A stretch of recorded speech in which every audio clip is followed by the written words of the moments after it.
this. All right, everybody got their drinks? Yep. Yes, sir. Got All mine right. at the corner store. What is this episode? Man, is it You 9? You guys did 2 or 3 without me.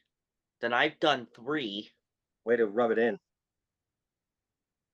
You're salty about that? Sorry. That was No, Matt's you idea. guys are the OGs. I said, let's wait for Stevie. He said no. No, I did not. Look, hey, Oh, I didn't say that, Steve. you shyster. See, he blamed you. Oh, yeah, because I'm the one that runs this whole thing. So here, I don't know. Let me look here so I can do the introduction, so I don't look like an idiot. What Nightmare was episode 7. Chainsaw was episode 8. Yeah, this is 9. Yeah, it's 9. Welcome to episode 9. Mother's Day is tomorrow. Mother's Day special. Well, So or is it today when they're watching it? Oh, yeah. Yeah. Yeah, I got to think ahead. You got to think ahead, yeah. That one person that's going to watch this is going to be watching it on Mother's Day. On Mother's Day with their mother. So today we're going to do Psycho. It was Stevie was pushing Mother's Day really hard. Yes, I was. Psycho is I don't know, it's known by everyone. Yeah.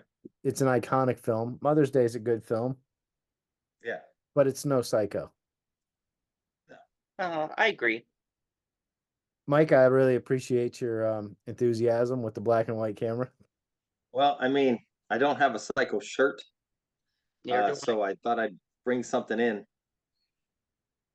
that the movie inspired me. That's great. So. I was Matt, who's your friend? Oh yeah, I've got a lady friend with me today. This is Mother. Huh. So actually, this is actually a Psycho bust, life-size bust, done by an artist named Robert Santagato. He doesn't offer them anymore, but he did a color version and he did a black and white version. And it's awesome. I love the eyes, and I love the fact that he made the dress blue, because in the movie it says that she was buried in a blue shirt or blue dress. So he paid a lot of attention to detail. So Andrew Santagato is who made that. Go look him up. That looks great. Yeah. So boy's best friend is his mother. Very true. I almost did this in my shower upstairs, but I didn't think people would appreciate it too much. I mean, I think we would have gotten some views. Yeah. Were you going to be taking a shower while doing it? Well, if it didn't steam up the screen too badly, I would have. We got to do some shout outs, man. Yes. The past couple of videos have gotten people actually comment and watch. There's a guy named Sasquatch Man, who I believe his name is Phil. Yes. Phil, yes. Thanks for dude, I can't believe you actually watch these videos, man. Thank you so much. Yeah, thank you. All the way through too. I don't even watch it all the way through. I don't know if you watch. I check out halfway through. Actually, we should have done these shout outs at the end to see actually who watches. But we had I don't remember which video it is we made, but I posted it, and then I woke up the next day after posting it, and he had commented on the stuff that we were talking about. So he actually watches. It's actually really cool to see. So Phil, thank you. Thanks for sticking it out with us. And there's another dude who I have no idea who he is. Sports 5561. He's actually been commenting on our videos. He just commented the other day on the Nightmare on Elm Street one. So thank you guys both so much. Yes. And then Stevie, you got one of these. Should I get it? Get it. All right. Get it. Nope.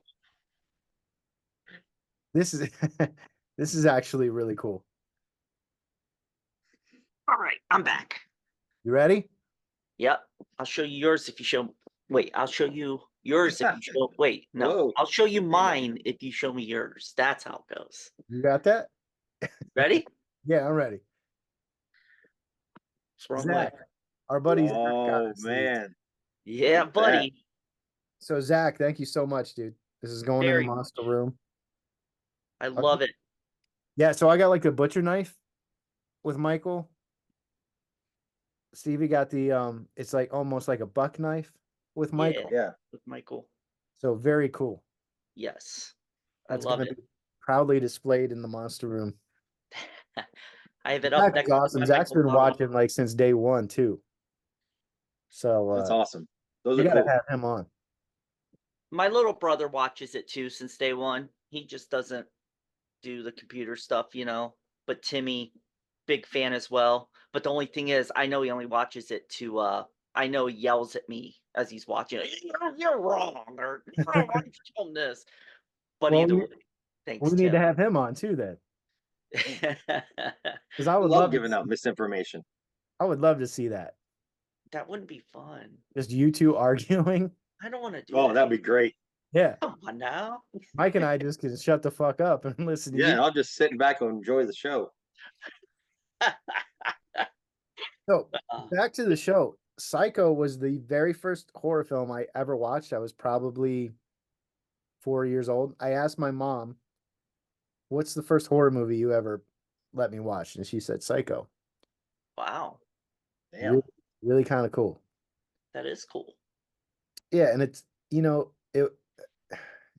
it's not like it's more psychologically scary, I think, than like a 4-year-old could watch it. If I had a 4-year-old, I'd let the 4-year-old watch it. Oh yeah, that's not saying much though. Would let him watch anything, pretty much. Minus I spit on your grave and Yeah, you know, there's a Mother's lot. Day. You know, but anything else, yeah, have at it.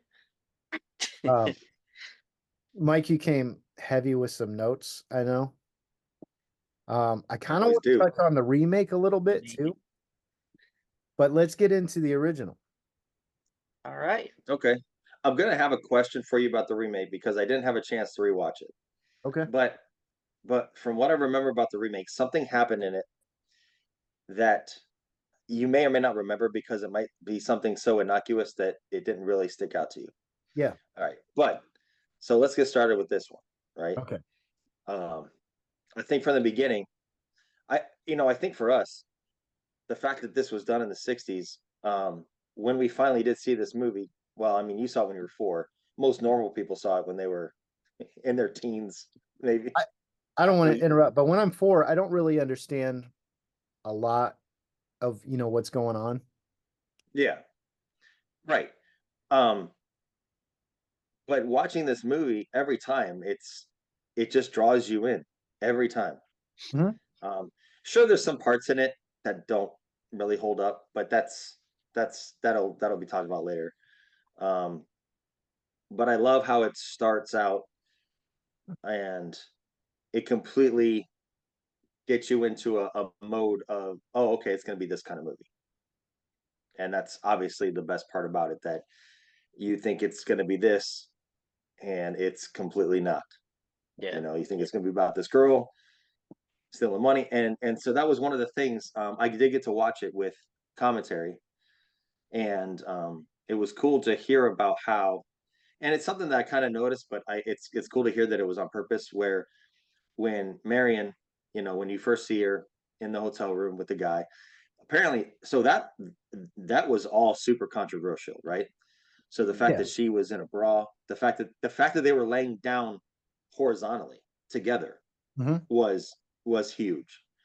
But the fact that she was in a white bra then, and then after the guy came in and she took the money, the next scene with her, she was in a black bra, and that was kind of like the movie saying, or Hitchcock saying, like, okay, this is now her making a bad decision, like going from white to black. I didn't catch that.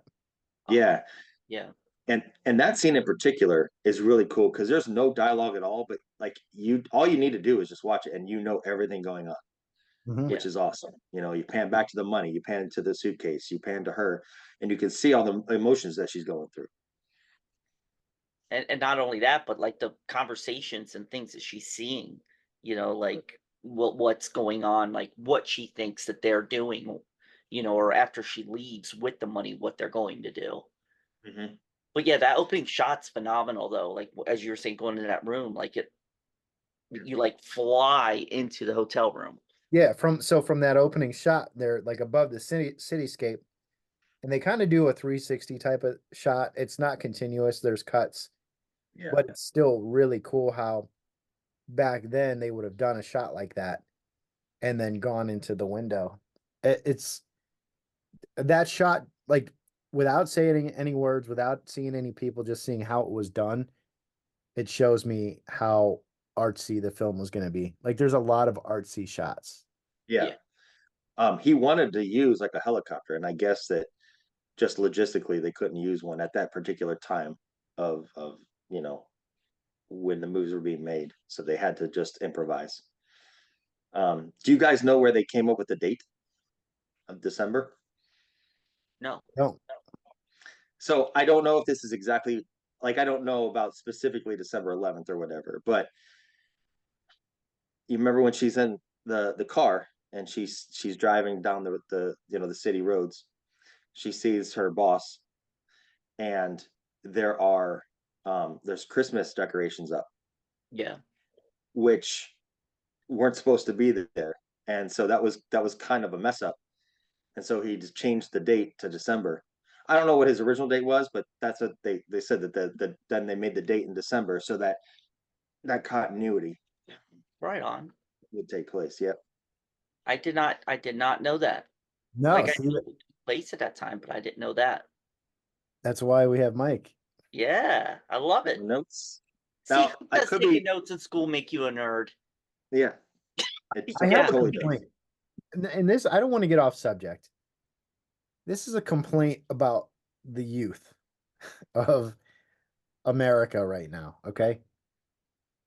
Um, and it has to do with Hitchcock. It doesn't have to do with Psycho per se, but the movie Vertigo that Hitchcock did. I work with this kid that's like he's in his 20s, and he was talking about how Hitchcock's Vertigo was boring. And I know we're not talking about Vertigo, but we're talking about Hitchcock, and he's like the master of suspense. Oh yeah. And every filmmaker after Hitchcock basically took from Hitchcock. And I think it's weird that like a younger person could watch a movie like Psycho and just dismiss it. You know what I'm saying? Yeah. I I think that definitely people agree. don't know where things come from that they're into now. And it's the same with like music and stuff too. Well, Quentin Tarantino put out a book not too long ago about movies, and that's what he said in his book. Like he trashes Hitchcock in his book and his movies. Vertigo was his least favorite movie Mhm. ever. So I'm sure that also a lot of people, because he's still doing movies and quite popular. I'm sure that, steers people in that direction as well. I think it's weird. I don't know. Yeah, I have something to say about Tarantino since you brought him up. I mean, I like Tarantino movies, but what I what makes me love Psycho so much is that they have long dialogue scenes, but the thing about the dialogue scenes in Psycho as opposed to a Quentin Tarantino movie, you can tell a Tarantino movie that's all scripted. It's all, I mean, it's very, I don't even know the word for it, but I mean, you know what I mean? Like it's done well, Yeah, yeah. and I love it, and there's a place for it. But everything in Psycho seemed so natural, and even the back and forth scenes, it wasn't like trying to say the best lines or whatever. It was two people conversing, Hmm. and it gave you the sense of everything, of dread, of sadness, of happiness, and I don't know, like for Tarantino to say that he hates Hitchcock, like they're very different. He didn't say Tarantino's very he's comic Hitchcock, booky. just films that he's Yeah. done. Like there was like 3 of them in that thing that he talked about. He didn't necessarily say he hated Hitchcock though. But yeah, I get what you're saying for sure. Definitely different types of filmmakers. Tarantino's, comic booky, over the top dialogue. Hitchcock was very psychological, and the characters are more relatable, I guess. Yeah. Which kind of pulls on your psyche a little bit. Yeah, and he, how obviously he puts himself in all his movies, and he said that he put himself in this movie super early because he didn't want it to be a distraction later. Yeah, So I he did just hear put that. himself, he put himself in there really early. So it was kind of like, oh, okay, there he is. So it's like the audience isn't like looking for him, Did you guys Uh, catch where he was at in this one? Yeah. I don't right think when I she knew that he was in this. right when she comes into the bank at the beginning, he's standing outside the window, He's wearing a staring out cowboy into the hat. street. Yep. I got to rewatch it now. Very Yeah, beginning. it's really early. All right. Yeah. Yeah. The camera work in this, he wanted it to be like you were a fly on the wall in every scene, Worked. and it worked. And it really reminded me. I mean, it makes sense now. Like I get total Texas Chainsaw Massacre vibes from a lot of it, and I feel like they definitely drew a lot of inspiration from this movie as far as their close-ups and that the kind of thing. Because there were I so see a many. lot of this movie in a lot of our favorite directors, or today's like Clive Barker's Hellraiser stuff. I definitely see a lot of this, hit this movie in it. Like you said, Texas Chainsaw, for sure. Eli Roth, even, I see it in his films as well. But So that first scene, being that they were laying together, it was kind of, a risky type of scene. And then the whole Sam Loomis, which, Dr. Loomis, Sam Loomis, Right. if anybody didn't put that connection together, he is divorced. So that was like kind of a big thing then, So Yeah. I think off the rip, it probably got the audience's attention. Like, where is this film going to go from here? Yeah, it already made him uncomfortable. Which it's hilarious that made him By uncomfortable. today's standards, yeah, it's hilarious. Yeah. But and it almost made me wonder if in the remake they were going to do something different. But the remake is pretty much scene for scene, same dialogue, almost all the way through. it was, I don't know if you want to get into that or not, but it was supposed to be that way. Yeah, and I really like that about it. I love that they decided to put it out the way Hitchcock wanted it to come out, but just couldn't at that time frame. And I noticed something, and I don't want to talk about the remake too much, but a little bit. I rewatched the remake last night, and I'm going to jump way ahead. You know how there's a fly crawling across Norman's hand? Yeah. Well, there's a fly in the beginning of the remake too. And it was kind of like a throwback, or a foreshadowing of what's going to happen at the end. And I don't know if that was in Hitchcock's original vision for the film. I wonder if it has anything to do with the idea, like Mike said, about being a fly in the wall. It's like trying to get you into that, like you're seeing this fly, so it's kind of like as you're flying in, it's kind of like trying to put that together for you. It could be. Like, it's weird to have a fly close up in two different parts of the film, the beginning and the end. Yeah. I mean, it could be very deliberate. Because one thing it definitely seems is that Hitchcock was absolutely deliberate in a lot that he did. And from everything I've read and heard, like he did everything for the audience. It was all about the audience, and it was about keeping the audience entertained. Yep. Not and I don't want to fast forward, but he would do things, and he called it, I forget what he called it. He called it icebox something. I don't know. He would call, basically he said that he did things in the movies so that when people left the movie, they wouldn't have he knew that they would have conversations. And like when Norman went back into the hotel room, he made sure that Norman, when he was trying to clean up, he went into the drawers, he went into the medicine cabinet, he went everywhere that you could go to try and see if there was anything left there that could incriminate that she was there. Right now, obviously he missed something, but and then even when he missed the newspaper, he came back in and got the newspaper. And he does that very deliberately because he knows that people are going to go home and be like, why didn't they just do this, or why didn't they just do this? Yeah, he was definitely thorough with how Norman acted. Well, throughout the film, really. I thought Anthony Perkins did an incredible job. Oh yeah, he was phenomenal.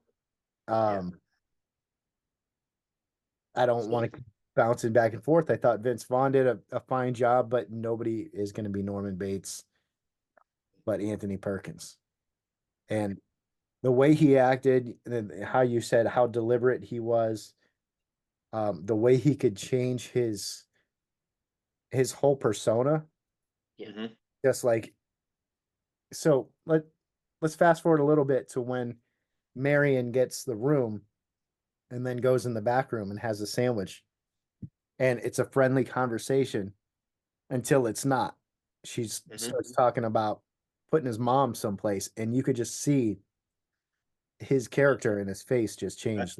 Yeah, an institution. Mm-hmm. Oh, so people someplace. call it someplace. So there's a lot of things that have been said that were said in that movie. Do you think he was in an institution when he was younger? His mom put him in an institution. Well, I don't know about like the original, like what they were thinking at that point, but if you go to like Psycho 4 and it shows his childhood and everything, he wasn't in one. He was just in a messed up situation. Because he talks a lot. I mean, he talks about an institution like he knows it, like the back of his hand. And then at the end of the movie, when Mother's completely taken over and is talking in his head, I forget what she says, but she says something like, "I should have left you." I can't in that place or something. I can't remember what it was. But yeah, I don't know. Maybe. I kind of want to rewatch it and have that view. I never really thought that he was in an institution before. again, he has so much background knowledge, right? He doesn't just say, those places are terrible. Like he literally is saying like what they do and what happens to people. Mm-hmm. So it just seemed like he has firsthand knowledge. That's what it seemed like. And it would make sense because he's insane. So his mom might have known he was insane. His mom was just crazy though. Yeah. For sure. And crazy. Like, yeah. Like I said though, I'm jumping to like Psycho 4 and his background that they showed in that. So I don't know, not like initially what it was supposed to be. I want to jump to something. We keep jumping all over the place. She shouldn't have even left. She shouldn't have even left the city yet. I don't think she's really even gotten the money yet.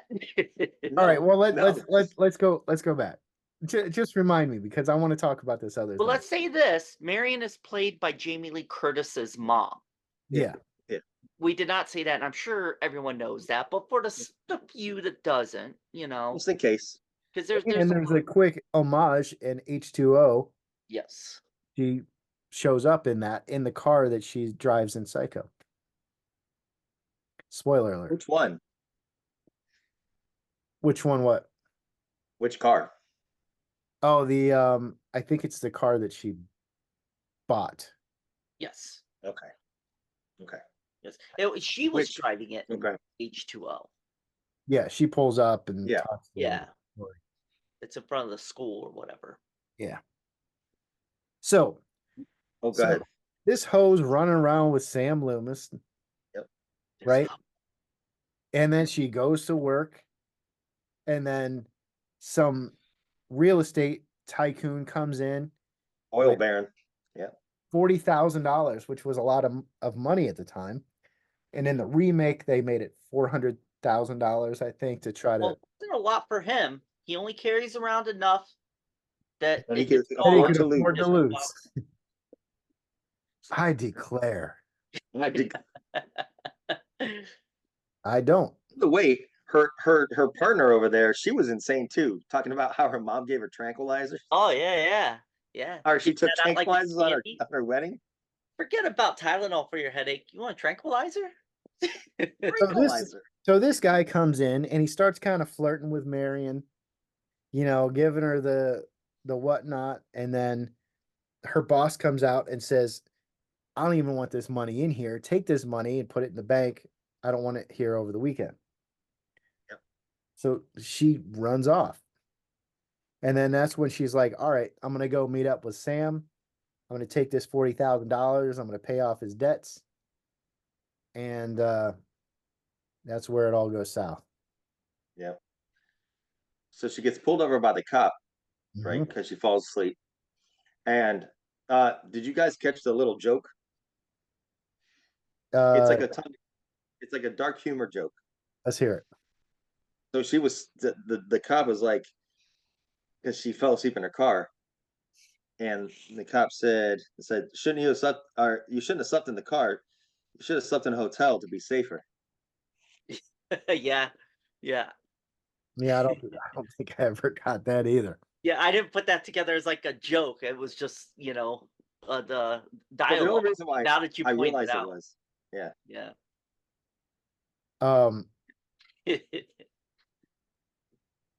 Yeah, I never caught that before.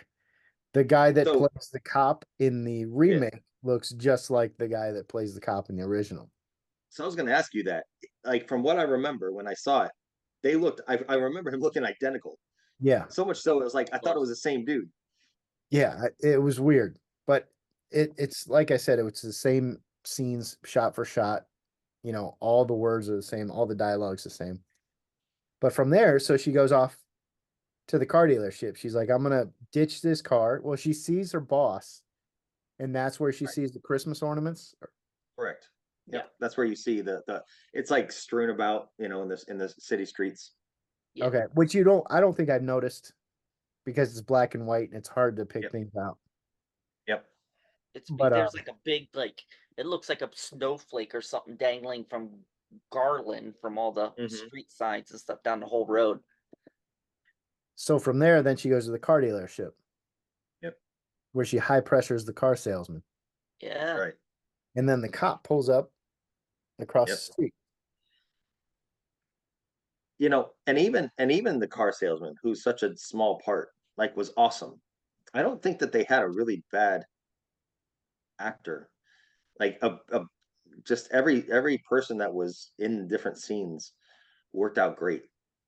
Yeah, for sure. And I keep bringing up the remake. The car salesman in the remake is James LeGros, who plays Mike in Phantasm 2.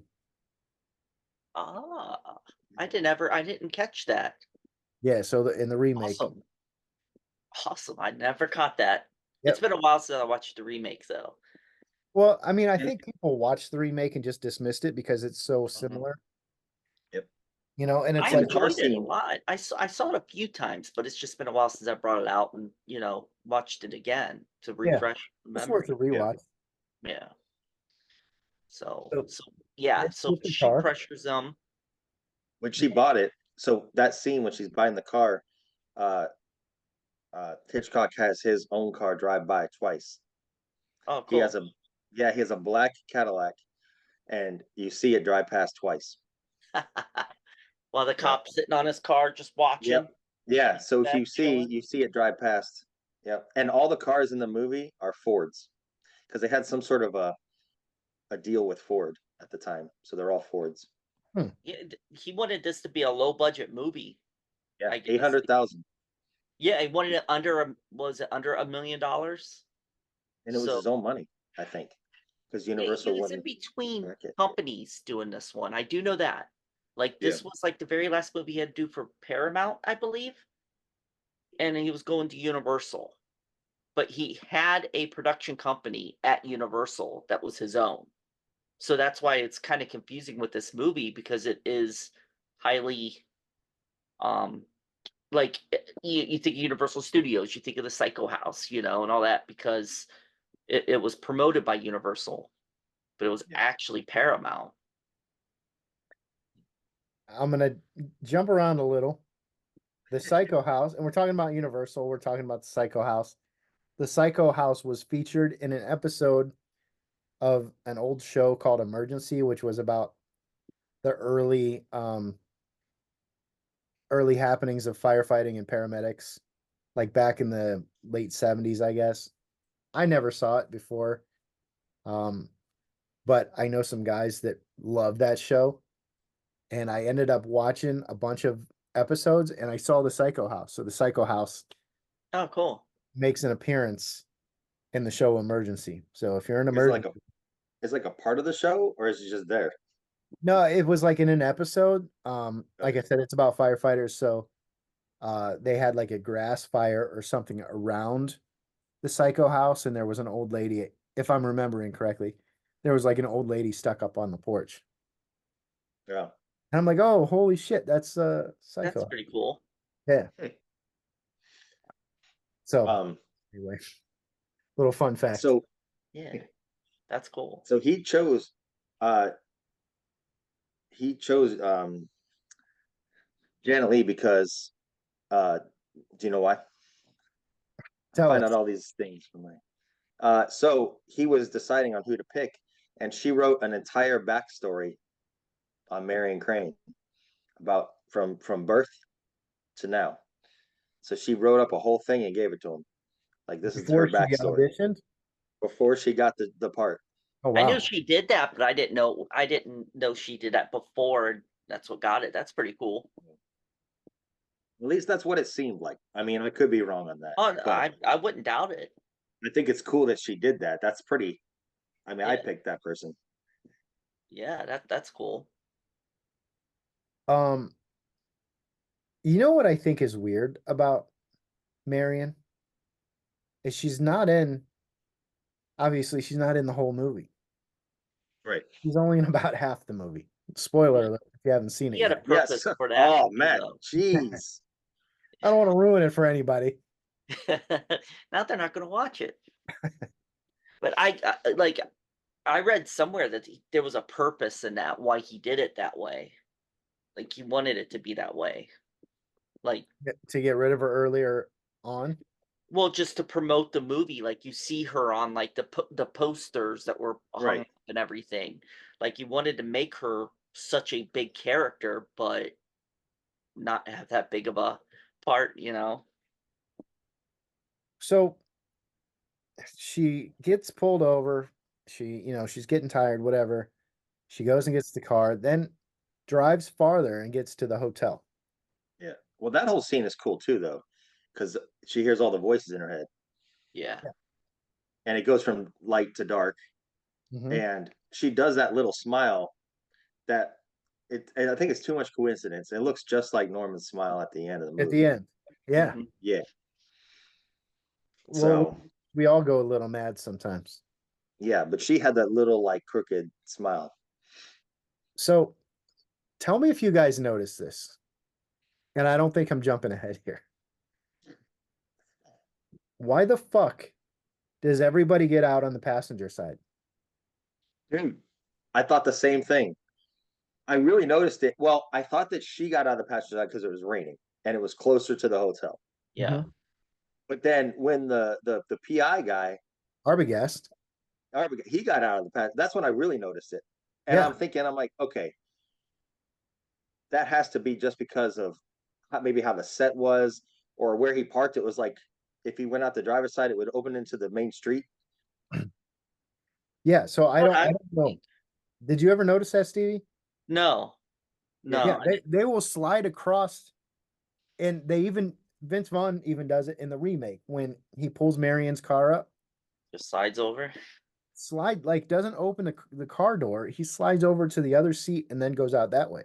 I wonder if it has anything to do with like that time frame. Like, parking on the street, opening the door, cars back. Maybe they did that and just slid out to get out the passenger side all the time. Well, I Googled it, and Oh, okay. Oh, nice. that was like one of the reasons that someone said, but like they were doing it in parking lots and stuff. So I thought maybe it was just for like the shot. So I don't know. I just thought it was really weird, and I never really noticed it before. Interesting. Yeah. Yeah, that. Hmm. Yep. So when you're watching Psycho, watch how they don't get out of the driver's side door. They get on they get on the passenger side. All across the car and get out the passenger side door. Again, I could give Marion a pass because it was pouring. Mhm. But then when he did it, I had to think it was because of the set or something, or because he was getting. Hey, That's I need you to pause right now because I got to go to the bathroom. Oh, okay. Or don't pause, just. I dropped my knife somewhere. I'm gonna go in the shower. This fucking guy.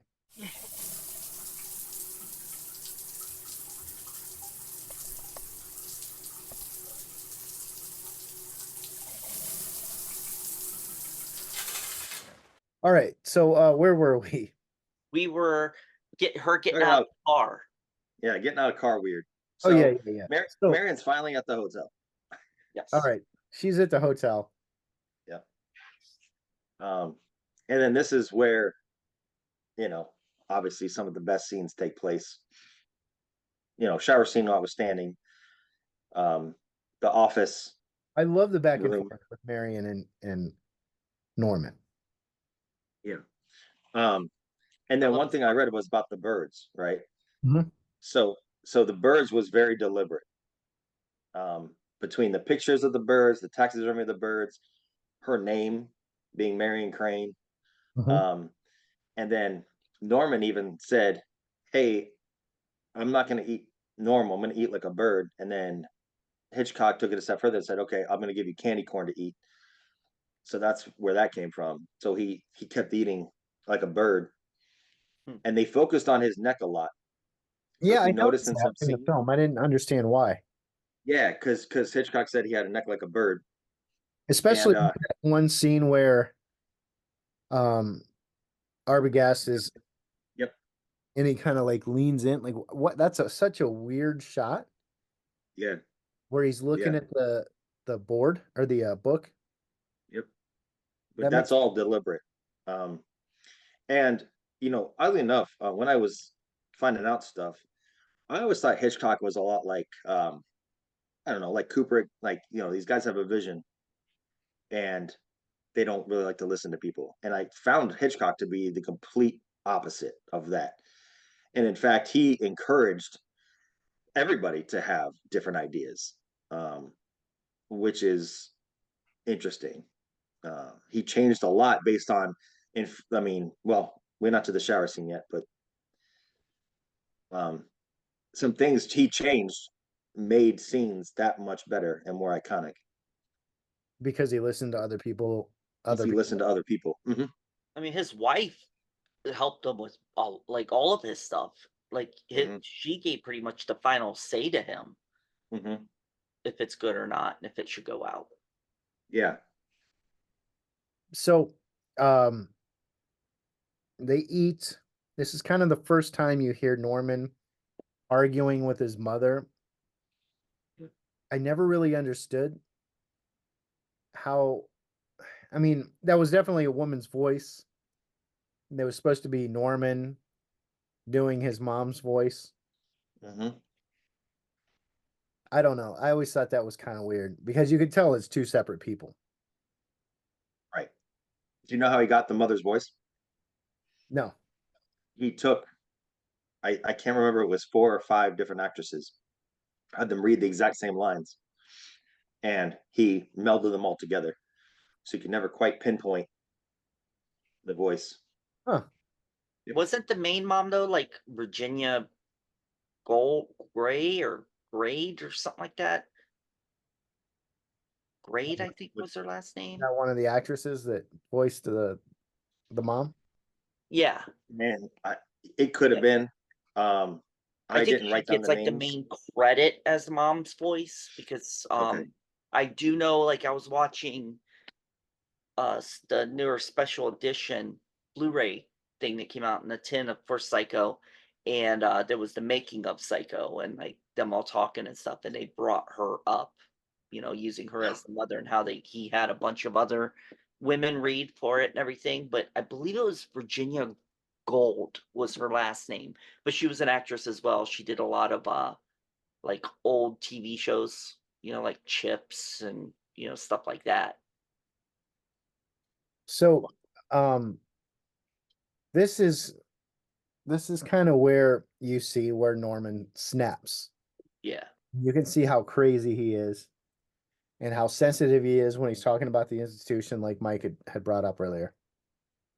But then he just kind of snaps back to peaceful Norman.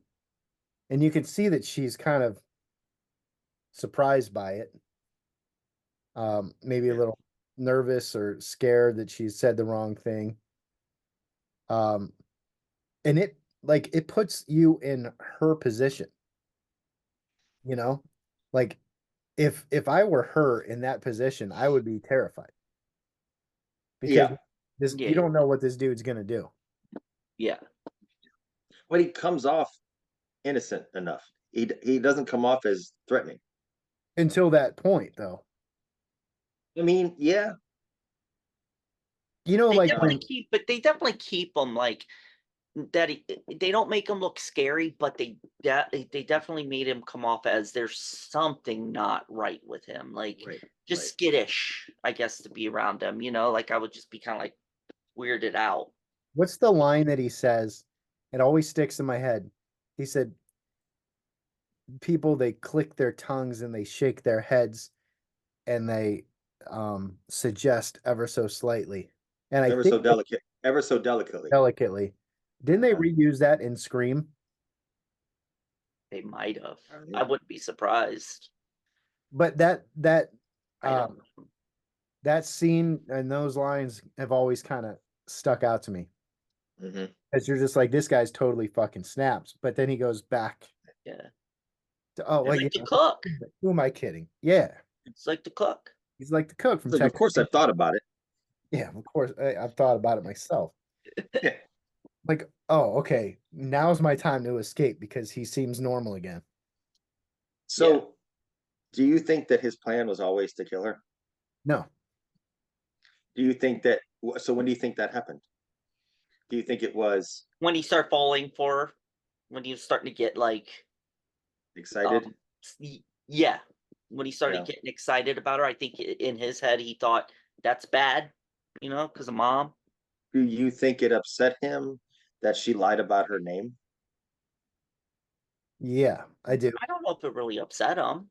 You think so? 'Cause I don't know, because he went and he checked immediately in the book, I which think he's so, like, but I don't think that was the catalyst. I think the catalyst was uh, his wiener felt a certain way, and Yeah. the mom side of him was like, no, those bad. are bad thoughts. Yeah. Yeah. Yep. Um, But and his mom does say all girls are evil or whatever, dirty, whatnot. So maybe that, and then with her lying, maybe it just like added to it, like mom's right, and I think she was like calling her a whore or something in the house. Yeah. I forget Mhm. exactly how she said it, but Have I you guys think, ever read the book? No. say it again. Yeah. Have you ever read the book? No, I haven't. So apparently Norman in the book is like pudgy and old and an alcoholic. Yeah. Yeah. And yeah, and Hitchcock was like, he loved the book, but he hated that description of Norman. He said, because that's like a normal, I mean, that's like, you can tell that's okay. Yeah, that guy's insane. Did you I, know Hitchcock bought the rights to the book? Like he yeah, bought the yeah. right to the book, and then he sent people out to buy as many copies as they seen of the book on shelves to sell it out before the movie came out. Oh, So that's funny. no one would know what the outcome is of the movie or have any idea. Okay. That's kind of cool. Huh. So, um, Yeah, I think it was like a war within him, you know. He wants to be normal, he wants to be Norman, but the mother side of him wouldn't let him. And Yeah. Yeah, like again, it's like an Ed Gein type of thing. I know we went yeah, from Texas Chainsaw and Leatherface to Norman. And next time we could do Silence of the Lambs and keep in right. with Or the Ed, deranged. yeah, or Deranged. That's how Um, ridiculous this guy was. Yeah. but yeah, so Marion goes off into her room. She's like, "Nah, I'm not gonna be up for breakfast. I'm gonna leave too early. Yep. You know, this is enough of this. I've seen you snap. I don't Yeah. want to see anymore. I'm going into my room." Yeah. She goes into her room, and then into the bathroom where most people feel the safest, I think. And Norman's got himself a peephole. Yep. So in the remake, it gets a little bit more graphic, and Yeah. you can see the Vince Vaughn um, Norman. He's actually, Oh, he's Having diddling. he's having fun. He's diddling down there. gentleness is daddle. Yeah. And then when he's done is when he goes and uh mother comes out. Yeah. Yeah. So I mean, they absolutely couldn't have done that part of the film back in the No. 60s. Mm-mm. Well, here's how crazy it is. So they did that in the remake. So the thing that they did in the remake and the original for the first time was show a toilet. And Right? it was the first time a toilet was ever shown on screen and the first time a toilet was ever flushed on screen. Hmm. And he did that on purpose because he knew that that was going to get a reaction and it was going to put people's guards down because they were going to kind of like be awkward but laugh at it. Yeah. It was like That gonna blew get my X mind. rating because of that. Yeah. It blew my mind. That's the first time that has ever happened. And they had to have it because, with her ripping that up, up and throwing it in there to flush it, they had to have Yeah. that scene Yeah. put in there. You Crazy. couldn't have blocked that out. It's crazy. Like that wasn't that long ago. No. 1960, Uh-huh. I guess. I mean, 50, 60, 64 years. yeah, but you look at like Halloween. I mean, that's coming up on 50 years. Yeah. Yeah. Well, It's that's why crazy. they say it's the first of modern horror. It's Yeah. the first of its kind, Yeah. and everything built off of that. You know, um, which I get it. You know, and again, it's hard for. I mean, it was hard for us to kind of understand how groundbreaking it was. Yeah. So I can't imagine somebody watching it now for the first time, Yeah. watching it, realizing how groundbreaking it is. Right. Like a young kid isn't going to appreciate what it did for cinema. Right. And I don't know if I ever watched it, and didn't know kind of what happened. Does that make sense? Like I No. feel like I had heard about the movie already and then watched it. Oh, okay. I You know what you're saying. Yeah. Okay. Yeah. And so that kind of sucks. Like I love the idea that they wouldn't let people in Oh yeah. Yeah. after the movie started. Like they should do that now. I But would have loved to have been around for that, to go in there and yeah, listen to like him count it down and the music that he chose to play and I heard he had that whole soundtrack set up before the movie out there. Like he had like man. fun music and happy music and it just slowly went slower and slower and slower. And it'd be like 5 minutes till screening or whatever. I want one of those cardboard cutouts that they use there to count down. Yeah. Just to have. I wonder how many people still have that. But go ahead, we're getting to the what like big scene Yeah. here. Yes. Let's do this. All right. So the big scene, I think there's a lot of artsy shots.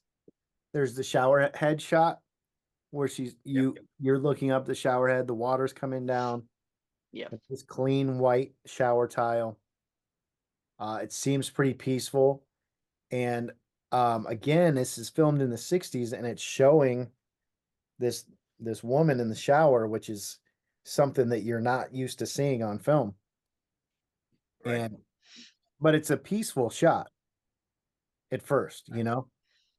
Right. There's like all the suspense that's been built up, and now you're in this peaceful shower, which is again a place where people feel pretty safe typically. And then through the translucent shower curtain, you see what seems to be a door open up, and then the shadow of a shape kind of move behind the shower curtain. Yeah. Uh, then all of a sudden the shower curtain rips open. This is crazy. So you see the silhouette of a woman. You see the hair, and in the shadow in the face, you can see the eyes in the shot. So it's almost like a blacked out face, but you could still see the whites of the eyes, which was always kind of scary to me. Yeah. Um, and then obviously he just starts stabbing. Yeah. When I compared the original to the remake was much more violent, it seemed like. Like it showed the gaping stab wounds. It Yeah. was in color, so you saw the red blood. You hear like the flesh ripping with the knife. Mm-hmm. Yeah. Um, and then when she drops over the bathtub, there's an aerial view, like an aerial shot Yep. that shows her in like a very awkward position. Yeah. With their butt in the air. Yeah, it's like a face down ass up type of thing, but it's like people when they die, that's kind of what happens. Typically, if they're in the bathroom, they'll fall off the toilet or whatever. And it's just not like it's not something people are used to seeing. Yeah. And that aerial shot of that, it's like, oh wow, I wasn't really, I was more expecting to see her like laying on the ground or something. Yeah. Yeah. Not the aerial shot of that. That So was in the remake, but they didn't really do that so much in the original. no, but they wanted to. And I think that's why they put it in the They wanted to do the aerial shot, but it was the censors were like, nope. Yeah, it's too crazy for Yeah. normal people to be seeing on And I film. think and I think that's almost how it lent itself to being so artsy. Mhm. Like I'm not sure if he did that on complete purpose. I think he did it out of necessity to make it so artsy. Um, I heard that it wasn't even Norman dressed up because apparently Yeah. he was sick. Yeah. It wasn't him as dressed up, and then it was also Alfred Hitchcock holding the knife. It was a few people that was actually playing Yeah. that part because I heard that was shot like you said. Anthony Perkins was sick. They shot that scene. It took them a week to do that whole thing in its entirety. So Yeah, and I think it was because of the censors, probably. Yeah. from that shot, then it goes to her eye, which I love this shot. It's a rotating shot. It it kind of starts at the eye and zooms out, but it rotates out Yep. and shows her lifeless face pressed against the floor. Mhm. Um Again, it was kind of like a risky type of shot, you know? Yep. Um Now you still see pulse yeah. in the original. I mean, and I don't know if you could still probably have a pulse and still be just like out. Well, yeah, so I mean it absolutely would happen if it's a stabbing like that. Yeah. The heart's going to keep going until all the blood's gone. Right. Then it'll just slow, you know. Yeah. So that's okay. I think that the practical effects probably weren't the best in the 60s, but they did a really good job, I thought, with that. Oh, they did a great job with that for sure. Oh, yeah. You know? Yeah. There was so much done in that shot, like Yeah. that scene wise. Like, I mean, everything from like you said, the shower head, the shot that they did there, like he rigged up or someone rigged up a certain way with the camera with the shower head to where it was only spraying the outer circle, but the inner circle wouldn't, so they could get the camera in there to go up without getting it all wet. Oh man. I also really love the scene, and I'm backing up a little bit when she reaches out. So she reaches out and then grabs the Yep. shower curtain and Pulls pulls it it down, down. yeah. Yeah. I love how quiet it is in there, like you were saying, like it's just a safe place. All Mhm. you hear is the water, nothing. Then all of a sudden you hear that ree, ree, ree, and Yeah. it's just instant. And then it's like just back to, and then it's just back to calm. You hear the Yep. drain go in and the Oh, the water. drain is Yeah. it's prominent. And Yep. they show the close up of the drain. Yep. And originally Hitchcock wanted that to be complete, the whole thing to be silent, the I murder and everything. I Oh, like wow. yeah, I think that's great. Wow. And again, he changed it because somebody was like, "No, you need music in this." And Yeah. I they mean, have it where it doesn't have music, and it just changes it completely. yeah, in that thing that I watched on Psycho, it said I forget which actor it was. It might have been Anthony Perkins. Oh, no, no, no! It was the guy who wrote it, the writer. Stefan, I think his last name is Stefan. Something. Stefan. But he went in to watch a like after it was all shot and everything, watched the movie and he didn't like it. He was like, "This is boring. This is," and then he's like, I guess Alfred Hitchcock told him, "This is just a rough cut. We're gonna add. You haven't heard anything yet or whatever." Then they put the music and the score in, and I guess Yeah. it completely changed the movie. That scene to where Alfred Hitchcock actually like doubled the amount that he offered the musician to do the music. He like doubled the amount to where this musician got paid like almost a quarter to a half of what it cost to make the movie, just because Wow. of the impact the music had in the movie and on him. Oh And yeah. that scene alone is just it's iconic. That whole sound, that re re re. I mean, Yeah. everyone knows that noise. That scene is Cool. right up there with Jaws. Mhm. Like Alfred Hitchcock was getting letters written to him from like there was one in particular. A dad wrote him and was saying how Jaws. I believe he said Jaws scared his daughter to where she wouldn't take baths anymore. And then she watched Psycho, and now she won't shower. And yeah, he was actually complaining about. I mean, this was Yeah. after it was in the theaters and everything. It was down the road, but So yeah, stinky now. he was getting all these All complaints stinky. about how Yeah. people were scared of the shower and stuff. But this one in particular, the dad was Yeah. complaining about the daughter. So from there, obviously the mother runs away. Norman comes in, finds or Norman sees the blood in the house and then runs down Right. and Mother, sees Marion. Yeah. no, the blood. Blood. So he cleans it up. He does a shit ass job cleaning it up. He leaves a little bit, but you know, he does the best he can. Pulls the car in, throws her ass in the trunk, throws everything else kind of in the trunk. He wraps her in the shower curtain. But he forgets to look underneath the toilet seat and he misses that piece of toilet or that paper that Yep. she was writing notes on. Which is one of my, if I have an issue with the movie, it's that because it's very convenient that it was the $40,000. Like I was like, okay, I guess you got to get the movie going, right? Hey, Was yeah. it was that just a little piece of the paper though? Well, Yeah, that but was later on in the movie, I guess. Because she Later was on in the ripping it movie, up to right? flush it, but Yeah, wasn't it they like just found like it, a little right? yeah, her Loomis and sister and her sister found it, and it was like $40,000. They're like, oh, she was here. just convenient? Yeah, You mean okay? yeah. But so unrealistic. yeah, but it's funny because I know that I'm going back to the shower scene, but it's funny because it's the whole Texas Chainsaw Massacre effect, right? Where people like they swore they saw that knife go in, they swore they saw Yep. these things, and he's like, no, Yep. no, you didn't. No, they were just cuts. Yeah, Well, it was and just that sounds the movie sounds, too. you know. Like someone complains, like they said it. someone that was like the rating system or whatever that worked for the rating system was saying how they saw a breast in that shot.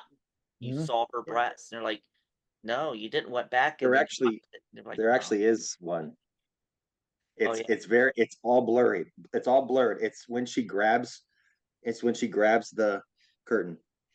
And now back then it wasn't cleaned up like it is now, right? So, yeah, yeah." but I guess definitely when I guess when they did that scene, like, she was laying there for a very long time after he killed her and she's all hunched over. And I guess like from the moisture, because he wanted to make sure that she was comfortable. So he right. had warm water running in there and stuff. And from all the steam and everything in there, I guess the stuff that the pasties or whatever that they had up to keep the towel to keep her covered was coming off and it was starting to expose. And I guess the cameraman for that scene was up above shooting down. And then, everyone was modest and everything, and she was all like, "Oh my gosh, they're gonna see this," but I've already done the scene, like, hours and hours of shooting this. I'm going crazy, I need to get this done, so she didn't even care that she was letting it all Yeah. out. She just let it go. I also heard like blood was rushing to her head because of the way she was, like Oh, like the yeah, like yeah, I'm yeah, sure. yeah. I'm sure, yeah. So, so from there, Norman puts her in the trunk, takes her to the swamp, kicks her in the Yep. swamp, kicks the car in the swamp. One of my favorite parts is when the car half sinks and then stops, and then Norman's got this like, oh shit look on his face. And he's like, He kind of laughs. then the bubble comes, like the air in the trunk kind of releases and it goes down. And then he's got this shit eating grin on his face. Now that I'm older and I've seen, like, the movie SLC Punk, every time I see that scene, I just crack up laughing. Because I think of that guy that shoots the car, trying to get it Oh to yeah, sink. yeah. He's like, "Sink, you fool, sink!" I I forgot just all think about that that. that's going on in Norman's head, like, "Sink, you fool, sink!" So, Um, so Hitchcock did that on purpose. Um, so well, first of all, this was a change in the movie, right? So now the audience has been like, well, shit, he just took the money and just threw it in the trunk. mhm. So that's not even a thing anymore. It's what they call it the MacGuffin, right? Where that's what the whole movie was about, was this money. And now all of a sudden he didn't even like, he just threw the newspaper in the trunk and now the trunk is in the swamp. So now what? Um, so when Alfred Hitchcock did the car, he had it stop on purpose because he wanted to know if the audience allegiance had switched from Marion to Anthony Perkins. And I guess when it was showing in theaters, when it stopped, people were like everybody like gasped. And then when it started going in again, everybody was like cheering. So then That's awesome. he knew that he had everybody. He's like, okay, everybody has now switched over to Norman. The That's one had to awesome. succeed, and he's there eating his candy corn, Candy corn. Um, Yeah. but that's how he knew. That's how he knew the audience and everything that he did somehow. I know I'm going back again, but the one guy that was he wrote the book of the making of Psycho, and I don't know his name. I wish I did, but he said that when he went to go see the movie, when Norman was cleaning up the bathroom, this lady behind him, he heard her go, "What is such a nice boy." Because he was cleaning up like all the bathroom and stuff. Cleaning up after his mom. I mean, it was yeah. So it was really cool to hear like firsthand accounts of how it was when the movie came out, because we don't have that. We see that again. We see that it stops, and it's kind of funny.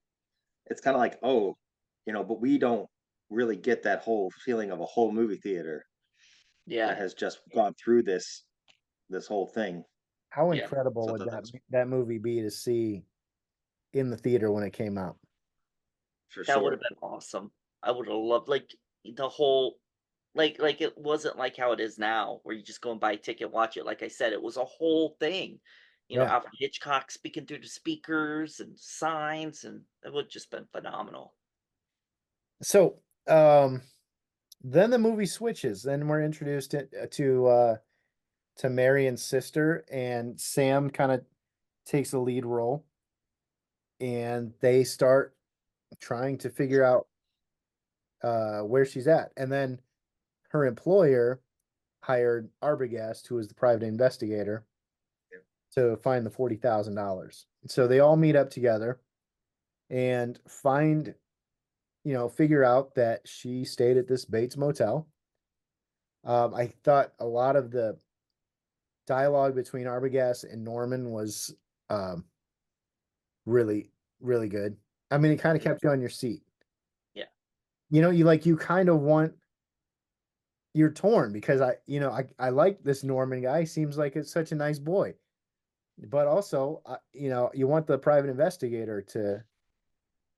So I didn't really have an allegiance to anybody in the film. Yeah. So that scene between the two of them, they shot it twice. They shot it the first time, and they followed the screenplay exactly. Mm-hmm.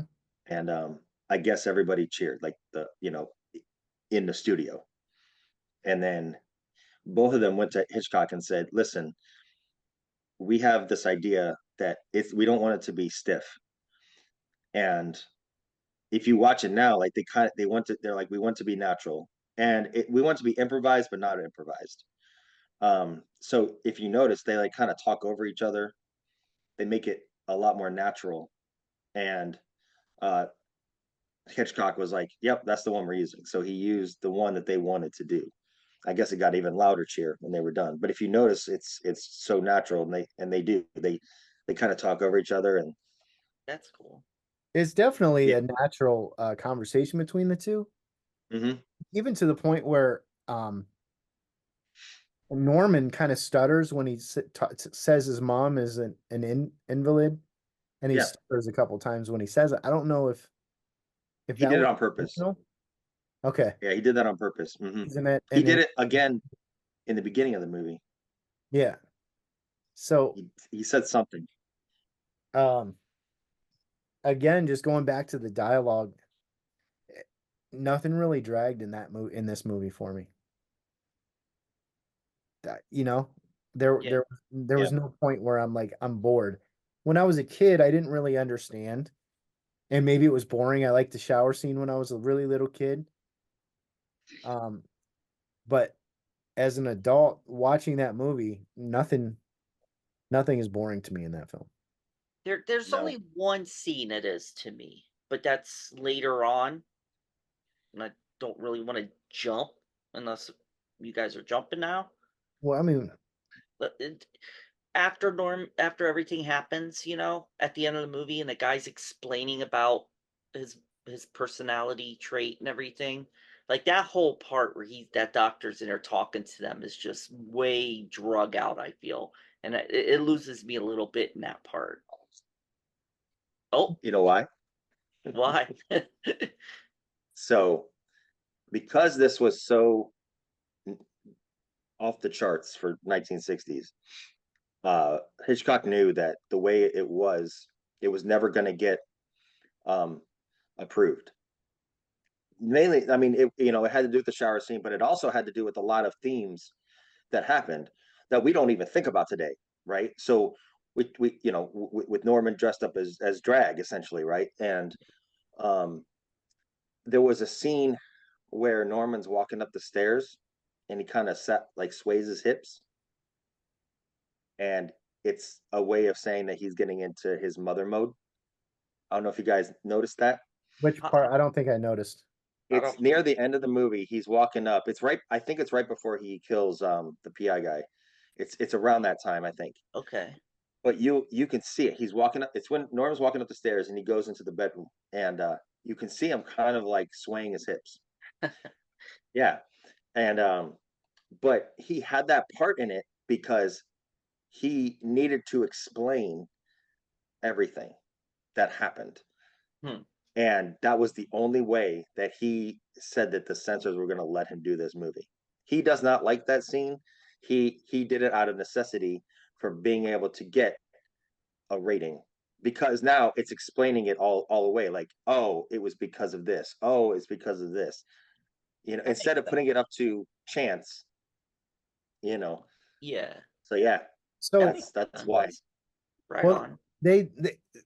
I did catch a lot of that when he's explaining it.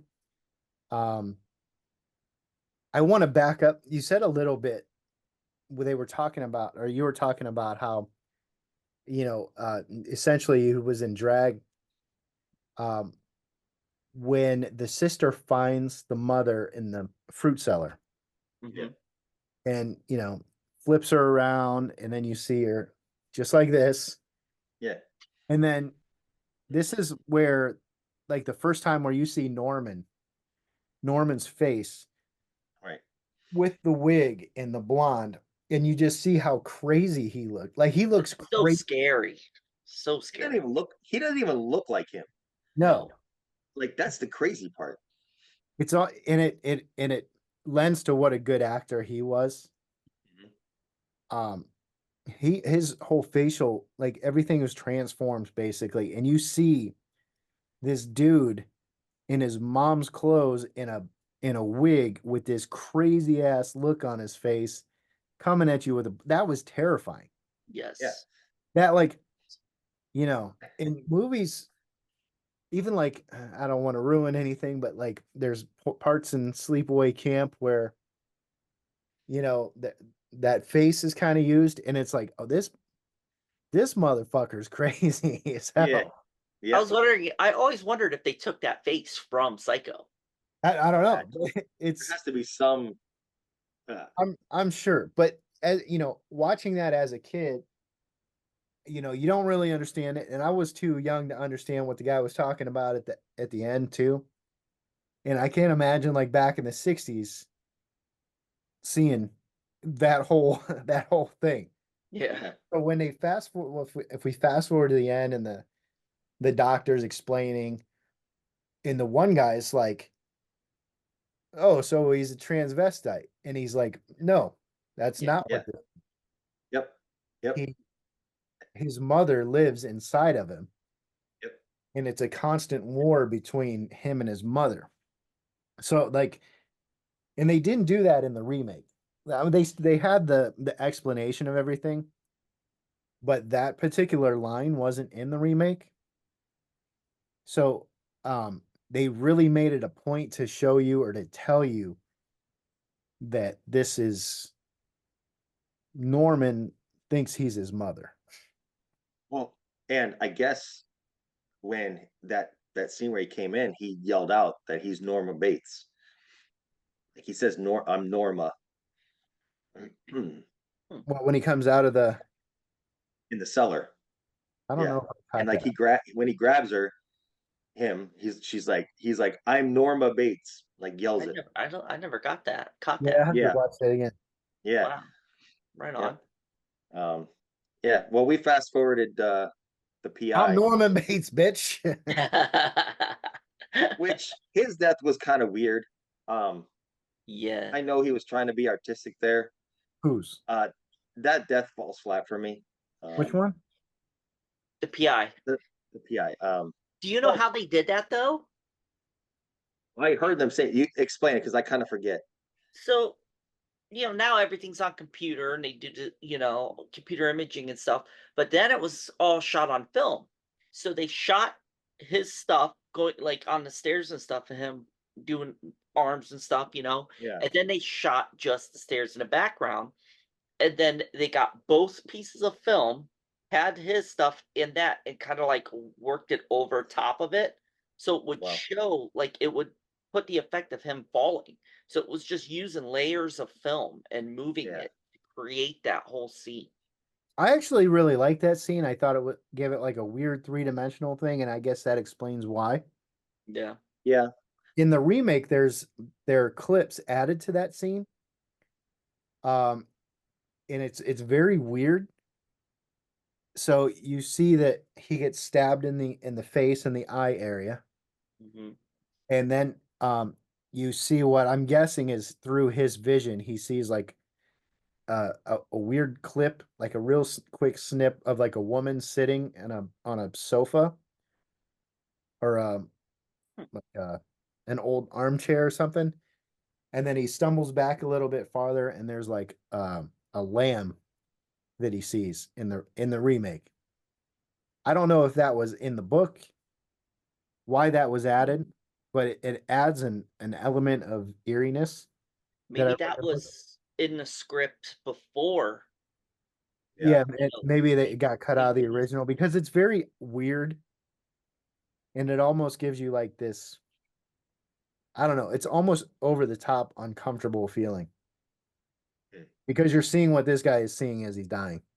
Wow. Yeah. Yeah. Yeah, maybe that was just something that was like written in the script, but then when they actually shot the scene, he found a way to make it, with him falling, or found that it fit better in the movie with this, being Yeah. able to do it this way. Maybe the camera guy was like, "Yeah, I can do this if you want it to look like this." I also really love. I don't know how you don't like that shot, Mikey.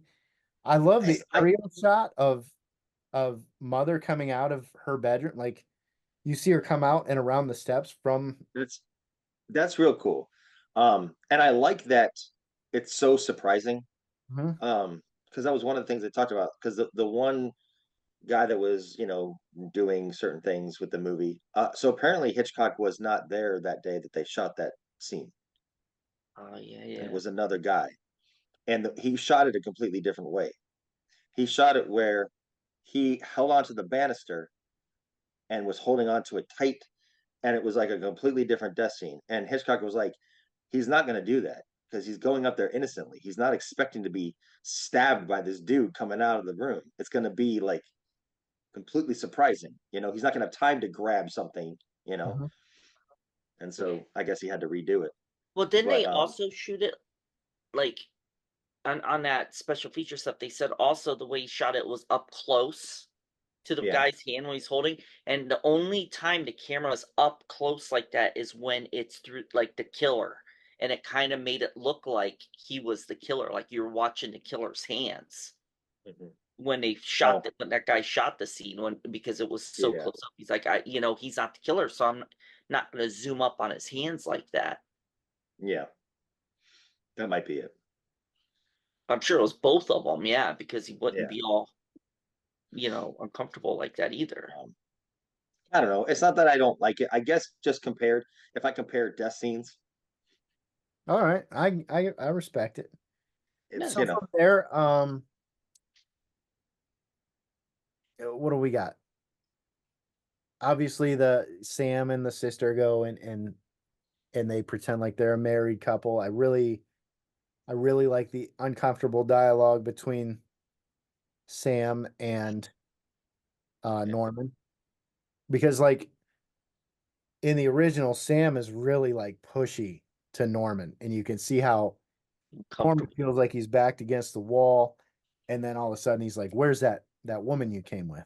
Yeah. yeah, And You see that panic in his face. and I almost got panicky for Norman. Like, yeah, where is that bitch? Yeah. Where Oh yeah. we gotta get her out of the house. She Yeah. can't find she can't find mother. yeah, right. We Yep. we gotta go It's find her. Yep. So do you then think people? Oh, go ahead. Go ahead. no, I was just gonna No, keep narrate. going. So then, he zips or he knocks Sam out with something, right? Was it a golf club or something? No, it's like a canister or something. Okay, so yeah, he I don't know what Yeah, that was. incapacitates him somehow and then runs to the house, runs upstairs. You can hear him ruffle around upstairs, and then um I can't think of what Marion's sister's name is. For some reason she runs down to the fruit cellar. Stupid. I'm sure there's a back door. You could have made it yeah. out, but She sees a pretty Victorian door. Oh, it's a beautiful door. it is. And cellar door is one of the most beautiful combinations of words. Oh yeah. It's just like that thing, the big breasted lady runs upstairs instead of out the front door when the killer's coming after him. So runs down there, she finds mother, spins her around, and then we kind of went over just the horrifying realization that Norman is dressing up like his mom and killing people. Yeah. Um, Do you think audiences didn't know by that time? Being the time frame when it was out Yeah. and how new it was, I don't think they knew. I really don't. I don't think so either. I'm sure the word of mouth got out, Yeah. but there was a level of, I don't know if this is a word, naivety. Naivete. Yeah, you know what I'm saying. Yeah. People back then were a little bit more naive, and I'm not saying that the internet is the end all be all of knowledge, but you didn't have Yeah. that that you know vessel to Yeah. get knowledge. So people, I don't think people were actually ready for that. Mm-mm. I That's don't think fair. so either. It's so hard to judge it because, again, from the first time I watched it, you see, I mean, it looks like a dude running out from the shower scene, right? But also, I mean, But again, you didn't know saw that it at the time. in the 80s or 90s or whenever you saw it, and it's like, yeah, big deal. We already know that Norman is Yeah. dressed up. Like, it was so iconic by the time we were kids. Yep. You knew Yep. Eminem So I Everybody feel knew. cheated. Yeah. Yeah. So, man, it spawned 3 sequels, a TV show, and a made-for-TV movie. Did you guys watch any of those? I watched all the sequels. I've seen Yeah. Psycho 2. Psycho 2 is a great film. Mhm. Psycho. Actually, all the Psycho movies aren't bad. Like 1, 2, Yeah. 3, and 4. I really liked Bates Motel when it came out. Um, I didn't finish it, but I liked it what I saw. I would typically like put it on and then I'd fall asleep. I'd be snoring within 5 minutes. I had a hard time taking it in. I mean, and it was just me being picky, being Mhm. very picky, because Psycho came out so long ago, had the Mhm. elements of it. Then you go watch Bates Motel, and he's listening to his iPod and stuff like that. And I was like, I was having a hard time like It takes balancing. you out. Yeah. Yeah. They should have made it during that period. I think technology takes me out of a lot of films, Yep. even new films. Yeah, I just watched today the original Bates Motel, and it's got a bunch of people in it. So what's Tank Girl's name? Lori Petty. Lori Petty's in it. Uh Jason Bateman is in it. Um the bum in Back to the Future was in it. He's in a lot little cameos. Crazy Yeah. drunk driver. And he was a bum in this one too. And Reverend Jackson, ironically from Halloween 4, the guy that Wow. gives Sam Loomis a ride, Hmm, he's in it. that's awesome. And it was it's I mean, it's loosely based off of Psycho, but it's like a continuation of the story disregarding the sequels. And it's on YouTube. It's a Okay, I'll very have to check it cheesy. out. It was supposed to be like a TV show, like Tales of the Crypt or Tales from the Crypt. Oh, But it's supposed to be a show, not like a TV made movie like Tommy Knockers or anything. Okay, yeah, and it was a 90-minute pilot that they showed, and it totally flopped, and nobody wanted it, so they right on. ended it. But I watched it today. I'll have to check it out because I knew they did that. And I might have seen little like snippets, but I never Is it worth watching? remember watching the whole thing. Um, I liked it. I didn't mind it. It was very cheesy, very 80s ish. Um, it wasn't it it wasn't very psycho-ish, but it Right was it on. was kind of a fun watch, I guess. Right on. Yeah. So what else? You got any other notes? You killed it with these notes, bro. Yeah. I don't think so, man. Oh, I do. So a couple cool things, right? So when she's walking in the house, right? Two things. Well, it's more than two things, but she goes into the mom's room, and that's one of those scenes. Like, remember how I talked about Texas Chainsaw Massacre? That I could smell, like I could feel that room. Mm-hmm. I could smell that mom's room. Like Hmm. it smelled like mothballs and And like perfume. perfume. Yeah. I Um, get the same feeling about that too. The way that room was decorated, it was decorated. I love the way it was decorated, but it was yeah, very old but yeah, comfortable. yep. Like I smell the old wood, like Mm-hmm. everything in that room. Like my house, Yeah, smells like mothballs. grandma's house. um, so then she goes in Norman's room, and one of the things she picks up a book, right? And the book is completely it's blank, right? So you just think it's just a whatever, a set piece.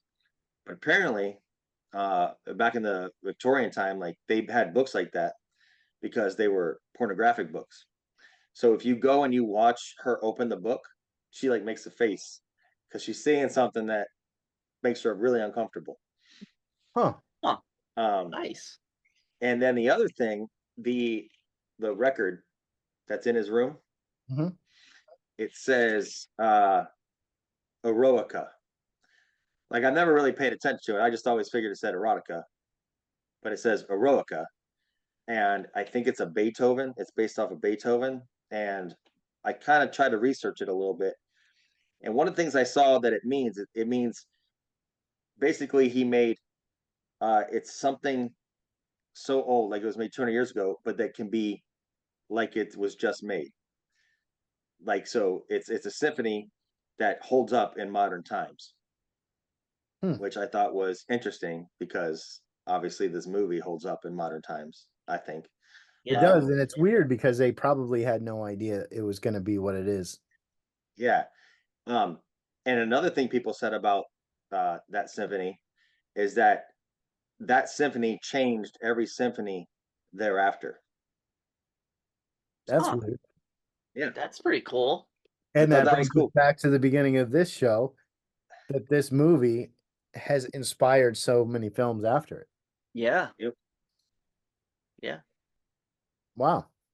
So Well, You guys ready to rate it? I'm ready to rate it. Are you ready to rate it? I'm This is ready. going to be tough. Stevie gave Nightmare on Elm Street, what, 10? 10. Yeah. I thought about it and changed that, but yes, initially I did. I mean, how do you rate the one that started it all? Really? Yeah, it's definitely a tough one. I'm going to go.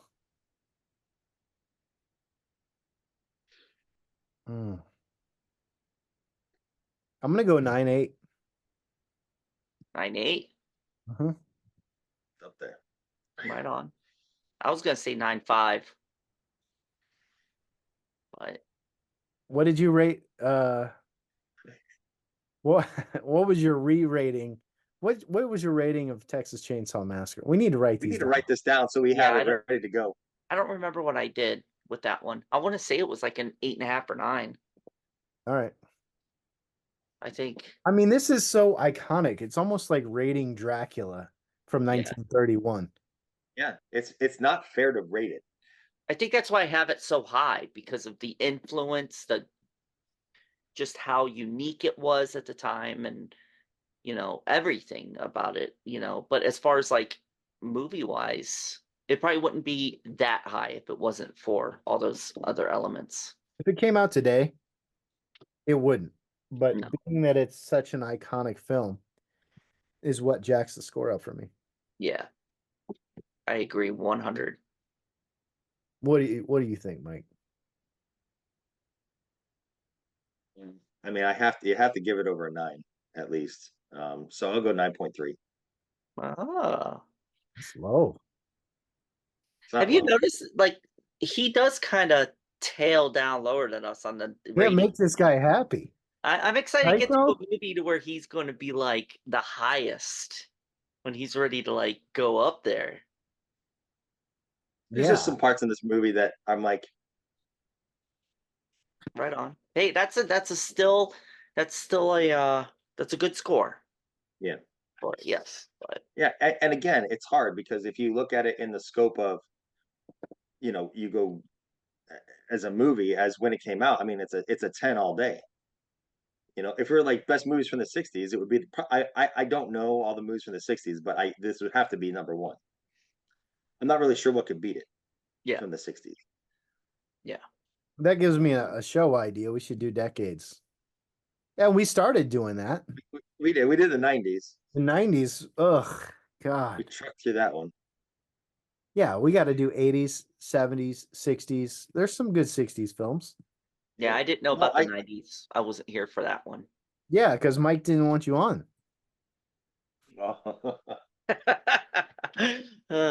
For all you watching still, I had to pay Mike to let me do this with them. By the way, I haven't gotten your payment today. My Venmo. Well, you guys kind of dropped this one on me. I'm sorry. So, that's our Psycho show. Yeah. Thanks everybody who's made it this far. Happy Mother's Day. Yeah. Happy Mother's Day Happy to Mother's all the Day. mothers out there. Phil, Sasquatch Man. Don't No forget. way you've made it to the end of this. Don't forget to rinse life's worries down the drain. Oh God, that was bad. That's my Psycho shirt that I have. Is that what it says? Yeah, it's got the drains and it says that by the drain. I thought you just came up with that. I'm not that smart. All right, everybody. Thanks for watching. We'll see you next time. Bye, guys.